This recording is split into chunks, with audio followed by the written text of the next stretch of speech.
It's been revenge of the nerds for a while. Is that over? I think we all become nerds. But what happens to the actual nerds? I think the actual nerds, well, they have to figure it out.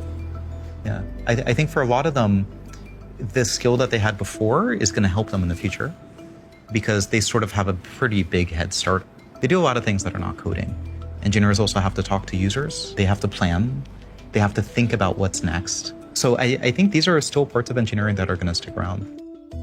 Silicon Valley may have AI fever, but elsewhere, the mood is less upbeat. 70% of Americans think AI will kill jobs, and nearly a third worry theirs will be one of them. Dario Amodei has been outspoken about this issue, and some of his predictions don't exactly sound reassuring. I think we could have this very unusual combination of very fast GDP growth and high unemployment, or at least underemployment, or low-wage job, a lot of low-wage jobs, high inequality. You've been really direct about job loss. AI could eliminate half of all entry-level white-collar jobs in the next 1 to 5 years. That was a year ago. AI has moved incredibly fast. Is it still 50% or is it higher? I don't know exactly, but I'm still pretty concerned. I'm still the same order of concerns. We are seeing right now that AI is making people more productive, but that's the usual hump. You automate 90% of the job, great. People are 10 times more productive in the other 10% because they're 10 times more leveraged. But eventually it gets close to 100%. Now, the sequel to that is, well, then you have to find something else for them to do. Right now, AI makes the software engineers more productive, even though AI writes all the code or almost all the code. But we're already starting to see the beginning of there may be some people that it's not making more productive, that it's better for the AI to just do the thing. How does that sit with you? It's very uncomfortable. Yeah. And I think this is the reason why I chose to go to Anthropic. And I think this is the reason that a lot of people here chose to go here, is artificial intelligence is this force that is far bigger than we are. But here we can hopefully make it go a little bit better. Do you feel like it's your job to do something about that, or is that someone else's problem? I think it's a thing that we have to talk about. We have to advocate for it. Ultimately, it's up to society to solve it. This is bigger than one company. There has been a lot of pushback on, and I know you've said you're trying to warn people, but that, Jensen Huang said you're conflating tasks with jobs. AI is creating jobs. Anybody who is saying that AI is wiping out jobs is scaring people. Other folks have said this, it's sort of doom marketing that benefits Anthropic. So I want to be really clear and push back hard against this. In every interview, I talk about the possible ways to address these risks, from tax and macroeconomic policy to what the new jobs are. In The Adolescence of Technology, I have like 5 pages where I lay out the difference between tasks and jobs, why this time is different than other times.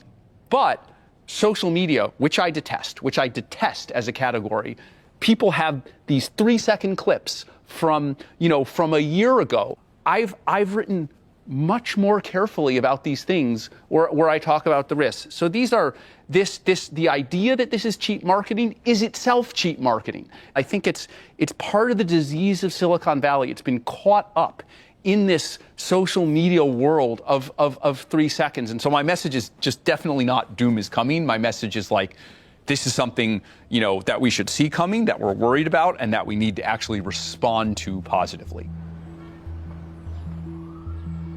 Beyond the software industry, the potential impact of AI on jobs seems harder to predict. Anthropic has published a paper estimating which fields could make the most use of AI in the near future. If its predictions are right, management, finance, and legal jobs could soon look very different. Which jobs go away, who gets replaced, and what new jobs are created? So no one knows for sure, because, the economy is unpredictable, right? The thing that we have going for us here is the pie is going to expand a lot. And so because the pie is going to expand a lot, there are probably going to be places where people can go. It's just a matter of finding them fast enough. So play this out for me a little bit. You wake up in 5 years, what does this country look like? What are those people doing? Yeah, because if there's that much unemployment, is that not how revolutions start? Yeah, no, this is the outcome we want to prevent. This is absolutely the outcome we want to prevent. I think there's a few places.